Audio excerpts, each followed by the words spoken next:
Next topic systems of economy. Systems of economy. So ఈ systems of economy అంటే ఏంటనేది ఇప్పుడు చూద్దాం. సేమ్ మన స్టోరీకి వెళ్దాం ఒకసారి. ఈ స్టోరీలో ఈ ఫార్మర్ 10 బ్యాగ్స్ అనేది ఈయన ఓన్ కన్జంప్షన్కి యూటిలైజ్ చేసుకున్నారు. ఓకే, ఈయనకి రైస్ని ప్రొడ్యూస్ చేయడం అనేది ఈయన ఓన్ ఇంట్రెస్ట్. ఈయనకి అవసరం కాబట్టి రైస్ని ప్రొడ్యూస్ చేసుకున్నారు. ఆయన కాటన్ అవసరం అంటే కాటన్ ప్రొడ్యూస్ చేస్తారు, బనానా అవసరం అంటే బనానా ప్రొడ్యూస్ చేస్తారు. సో ఈయన ఓన్ ఇంట్రెస్ట్ మీద ఇక్కడ 10 బ్యాగ్స్ అనేది ఈయన ప్రొడ్యూస్ చేసుకొని ఈయన యూటిలైజ్ చేసుకున్నారు. ఇక్కడ 40 బ్యాగ్స్ అనేది ఎక్స్చేంజ్ చేసేటప్పుడు ఎవరైతే హౌస్ హోల్డ్స్ కానీ, ఫర్మ్స్ కానీ, ఫ్యాక్టరీస్ కానీ ఎవరికైతే వాళ్ళ ఓన్ ఇంట్రెస్ట్తో ఈ 40 బ్యాగ్స్ని పర్చేస్ చేస్తారు. ఓన్ ఇంట్రెస్ట్, గవర్నమెంట్ అనేది ఇన్వాల్వ్మెంటే లేదు. ఈయనకి ఏమి ఇష్టమైతే అదే ప్రొడ్యూస్ చేస్తాడు, ఈయనకి ఏ అవసరం అయితే అదే కొనుక్కుంటాడు. Right, own interest. వీళ్ళకి ఎలాంటి గవర్నమెంట్ ఇంటర్వెన్షన్ అనేది ఇంతవరకు లేదు. నెక్స్ట్ నుంచి ఎక్స్చేంజ్ చేసిన తర్వాత మనీ వచ్చిందా ఇదంటే గవర్నమెంట్ ఇంటర్వెన్షన్ అనేది ఉంటుంది, పార్షియల్గా ఇన్వాల్వ్మెంట్ అనేది ఉంటుంది. బట్ ఇక్కడ ఏం ప్రొడ్యూస్ చేయాలి,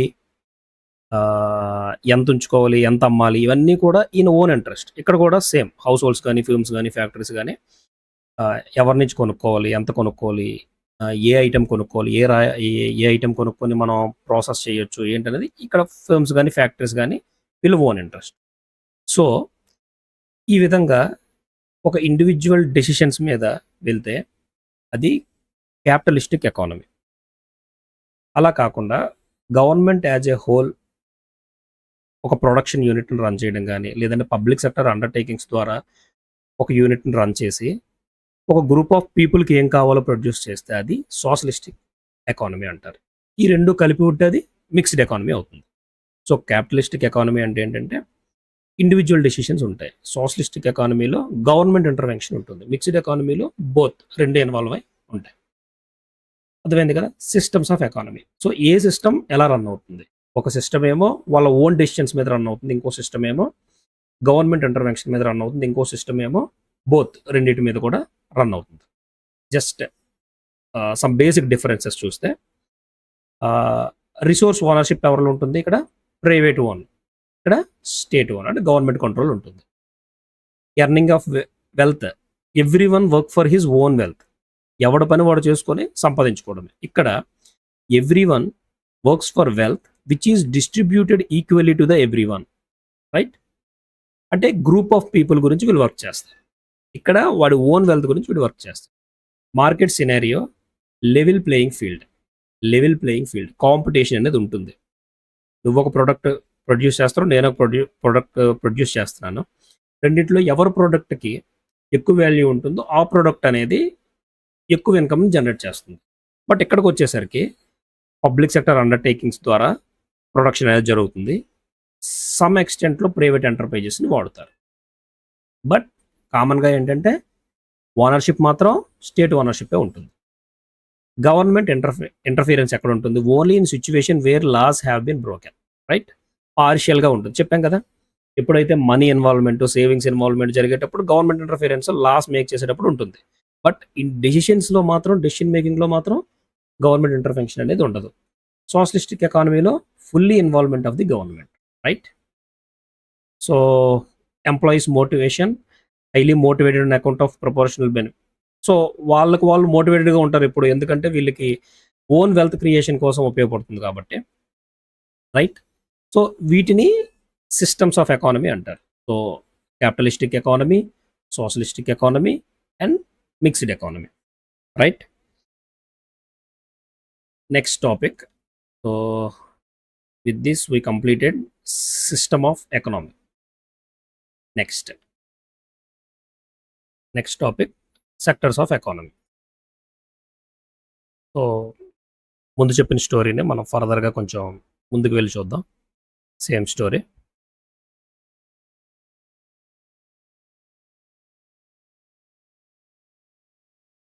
ఫార్మర్ రైస్ ప్రొడక్షన్ చేస్తున్నారు, 40 బ్యాగ్స్ ఎక్స్చేంజ్ చేశారు, 10 బ్యాగ్స్ కన్జంప్షన్కి వాడుకున్నారు. సో ఈ స్టోరీ అయిపోయింది. ఇప్పుడు ఈ 40 బ్యాగ్స్ అనేవి ఏం చేశారని చూద్దాం. ఏం పేరు? ఈయన పేరు శ్రావణ్. సో ఈ 40 బ్యాగ్స్ అనేవి నెక్స్ట్ వేరే పర్సన్, ఆయన పేరు అభి అనుకుందాం. ఈ పర్సన్ ఒక ఇండస్ట్రీ రన్ చేస్తున్నారు. ఈ 40 బ్యాగ్స్ని ఈయన పర్చేస్ చేశారు. 40 bags of rice. 40 bags of రైస్ని ఈయన ప్రొడ్యూస్ చేశారు. ఈయన ఇండస్ట్రీ ఉంది కాబట్టి ఈ 40 బ్యాగ్స్ నుంచి రైస్ ఫ్లోర్ అనే ఒక ప్రోడక్ట్ని తయారు చేశారు. ఓకే, ఈయన ఏం చేశారు? ఇక్కడ ప్రాసెస్ చేశారు. ఈ రైస్ని ప్రాసెస్ చేసి రైస్ ఫ్లోర్ కింద మార్చారు. ఓకే, ఈ ప్రోడక్ట్ని తయారు చేశారు. సో ఈ ప్రోడక్ట్ అనేది వీటిని, ఈ రైస్ ఫ్లోర్ అనే దాన్ని నెక్స్ట్ శివాని నెక్స్ట్ పర్సన్ ఈయన ఏం చేశారంటే వీటిని, ఈ రైస్ ఫ్లోర్ వీటిని ట్రాన్స్పోర్టేషన్ చేశారు.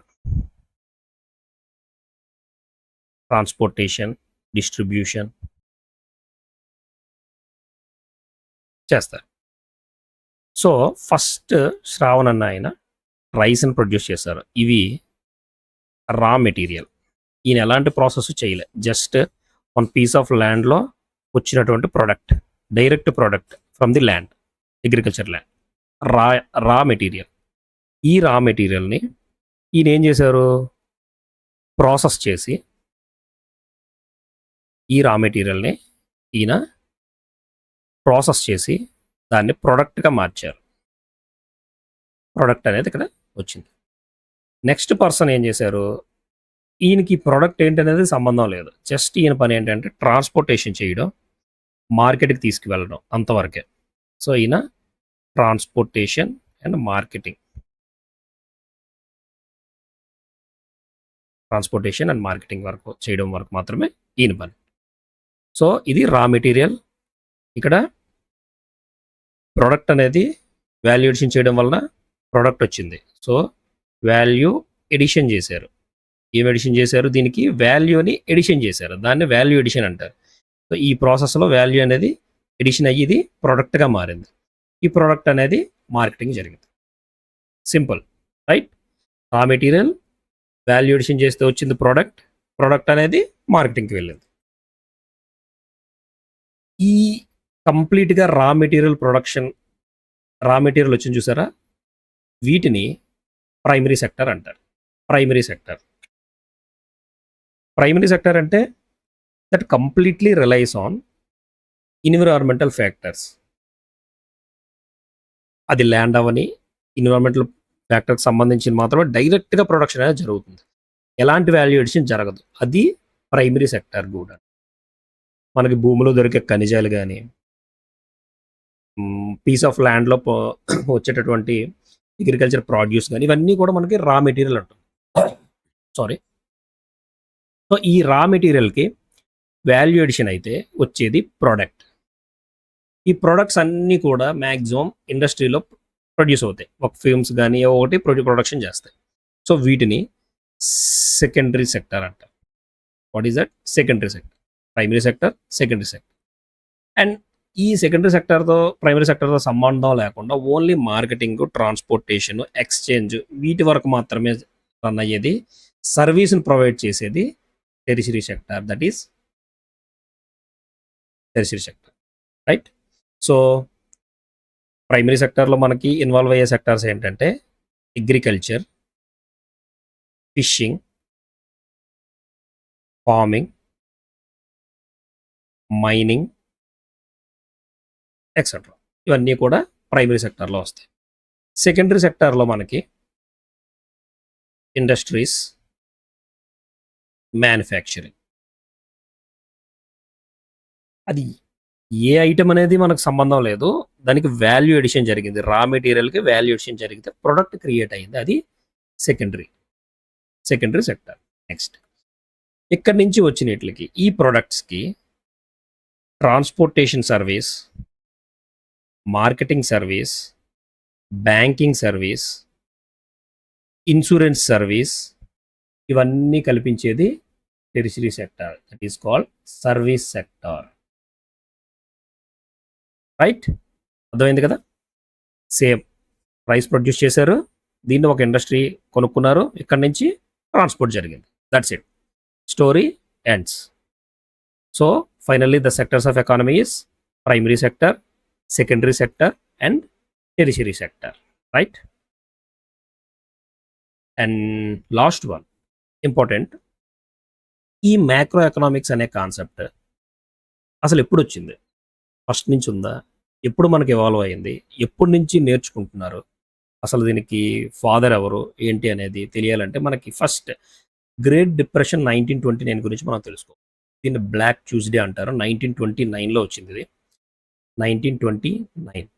సో ఈ great depression is nothing but తగ్గిపోవడం. ఏం తగ్గిపోయింది? గ్లోబల్ ఎకానమిక్ డౌన్ టర్న్ అనేది జరిగింది. దేనివల్ల జరిగింది? అన్ఎంప్లాయ్మెంట్ పెరిగిపోవడం వలన, ఇండస్ట్రీస్ అన్ని కొలాప్స్ అయిపోవడం వలన, ఇంటర్నేషనల్ ట్రేడ్ అనేది ఆగిపోవడం వల్ల ఇది జరిగింది. ఎక్కడ?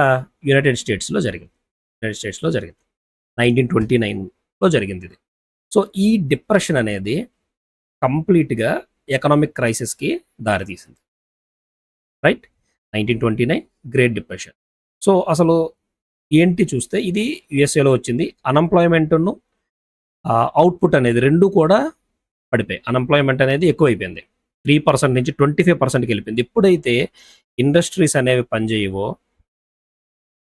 అన్ఎంప్లాయ్మెంట్ అనేది పెరిగిపోతుంది. సేమ్ మనకి primary sector, secondary sector and tertiary సెక్టార్లో ఉంది. ప్రతి దాంట్లో కూడా మనకి ఎంప్లాయీస్ అనేది వర్క్ చేస్తారు. ఫర్ ఎగ్జాంపుల్ ఈ సెక్టార్ అనేది కొలాప్స్ అయిపోతే ఇక్కడ అన్ఎంప్లాయ్మెంట్ అనేది పెరిగిపోతుంది. ఈ సెక్టర్ కొలాప్స్ అయిపోతే అన్ఎంప్లాయ్మెంట్ పెరిగిపోతుంది, ఈ సెక్టర్ కొలాప్స్ అయిపోతే అన్ఎంప్లాయ్మెంట్ పెరిగిపోతుంది. సో అక్కడ అలాగే సేమ్ 1929లో గ్రేట్ డిప్రెషన్లో కూడా అదే జరిగింది. అన్ఎంప్లాయ్మెంట్ అనేది పెరిగిపోయింది. దానివల్ల ఏమవుతుంది? అవుట్పుట్ అనేది, పనిచేసేవారు లేకపోతే ఏమవుతుంది? అవుట్పుట్ తగ్గిపోతుంది. అవుట్పుట్ 33% అనేది పడిపోయింది. సో అప్పుడు జేఎం కీన్స్ అనే సైంటిస్ట్, జేఎం కీన్స్ అనే ఆయన మ్యాక్రో ఎకనామిక్స్ అనేది ఒక సపరేట్ సబ్జెక్ట్గా మనం చూడాలి అని చెప్పేసి మ్యాక్రో ఎకనామిక్స్ని మనకి పరిచయం చేస్తారు. JM Keynes. ఈయన general theory of employment, interest and money అనే ఒక బుక్ని రాశారు. జస్ట్ ఎస్ఎస్సి లాంటి ఎగ్జామ్స్లో అడగొచ్చు. ఎస్ఎస్సి ఎగ్జామ్స్లో సేమ్ ఇలాంటి క్వశ్చన్స్ ఎక్కువ వస్తుంటాయి. General theory of employment, interest and money ఎవరు రాశారు. నెక్స్ట్ గ్రూప్ 2లో కూడా సేమ్ క్వశ్చన్స్ అరైజ్ అవుతాయి. ఈ విధంగా మ్యాక్రో ఎకనామిక్స్ అనే కాన్సెప్ట్ అనేది మనకు పరిచయం అయింది. దీనివలన గ్రేట్ డిప్రెషన్ వల్ల. ఓకే.